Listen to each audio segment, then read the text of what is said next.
സുഹൈൽ, അതായത് ഈ ശബരിമല സ്വർണ്ണക്കൊള്ളയുമായി ബന്ധപ്പെട്ട വിഷയമാണെങ്കിലും അതല്ലെങ്കിൽ ശബരിമല യുവതീ പ്രവേശന വിഷയമാണെങ്കിലും കേരളത്തിന്റെ രാഷ്ട്രീയത്തിലും പൊതുസമൂഹത്തിലും അതുണ്ടാക്കുന്ന ഇമ്പാക്റ്റിനെ കുറിച്ച് ഈ രാഷ്ട്രീയം നിരീക്ഷിക്കുന്നവരും സാമൂഹിക നിരീക്ഷകരും പറയുന്ന ഒരു കാര്യമുണ്ട്. അതായത് ഏത് വിഷയമാണെങ്കിലും അത് എത്ര വിവാദം ഉണ്ടാക്കുന്നതാണെങ്കിലും അത് തെരഞ്ഞെടുപ്പ് കാലത്ത് ഒരൊറ്റ തവണ ഇമ്പാക്റ്റ് ഉണ്ടാക്കുള്ളൂ എന്ന്.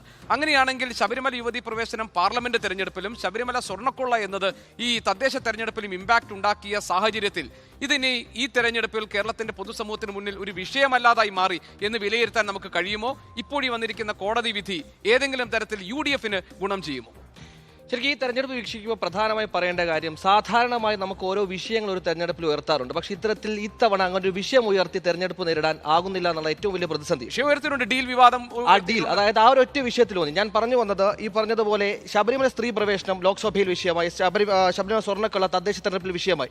ഒരു തമാശക്ക് ഒരാൾ 2 തവണയിൽ കൂടുതൽ ചിരിക്കുമെന്ന ചോദ്യം മട്ടിൽ ഈ പറഞ്ഞ 2 വിഷയങ്ങളും ജനങ്ങൾ അവരുടെ ഹിതം അവിടെ രേഖപ്പെടുത്തി, ആ വിഷയത്തിൽ അവരുടെ അഭിപ്രായം രേഖപ്പെടുത്തി കഴിഞ്ഞു.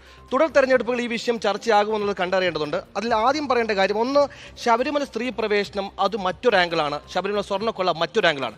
ശബരിമല സ്ത്രീ പ്രവേശനം പൂർണ്ണമായും വിശ്വാസമായി ബന്ധപ്പെട്ട് കിടക്കുന്ന ഒരു വിഷയമാണ്.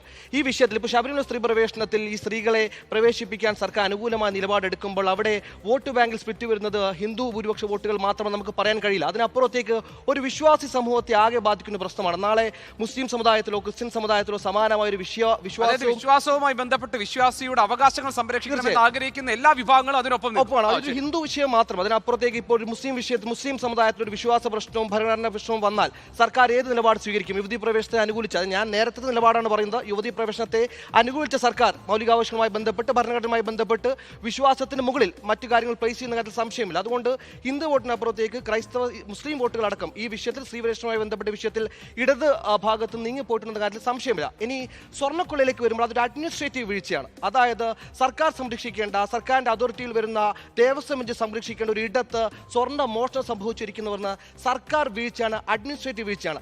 അതിന്റെ ഇംപ്ലിക്കേഷൻ സ്ത്രീ പ്രവേശനവുമായി ബന്ധപ്പെട്ട് കിടക്കുന്ന അത്ര ആഴത്തിൽ അതിന്റെ കോൺസിക്വൻസ് സർക്കാരിന്റെ അഴിമതി എന്ന നിലയിൽ, സർക്കാരിന്റെ കെടുകാര്യസ്ഥ എന്ന നിലയിൽ, ഭരണപരമായ പരാജയം എന്ന നിലയിൽ വേണമെങ്കിൽ സർക്കാർ വിരുദ്ധ വികാരത്തിന് ആക്കം കൂട്ടുന്ന ഒന്നായി ഇത് തെരഞ്ഞെടുപ്പിൽ ഈ സർക്കാരിനെ നമുക്ക് ഉയർത്താൻ കഴിയുന്നത് നേരത്തെ ഈ പറഞ്ഞ SFI അന്വേഷണമൊക്കെ എക്സാലോജിക്കുമായി ബന്ധപ്പെട്ട് നമുക്ക് വന്നു. പക്ഷേ അതൊന്നും ഒരു സാധാരണ ജനതയ്ക്ക് ഉൾക്കൊള്ളാൻ ഇപ്പോഴും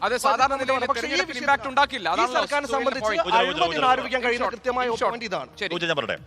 അതായത് അന്വേഷണ ഏജൻസികൾ അതത് സർക്കാരുകളുടെ രാഷ്ട്രീയ ആയുധങ്ങളായി മാറുന്നില്ല എന്നത് ഐഡിയൽ സാഹചര്യം മാത്രമാണ്. അങ്ങനെ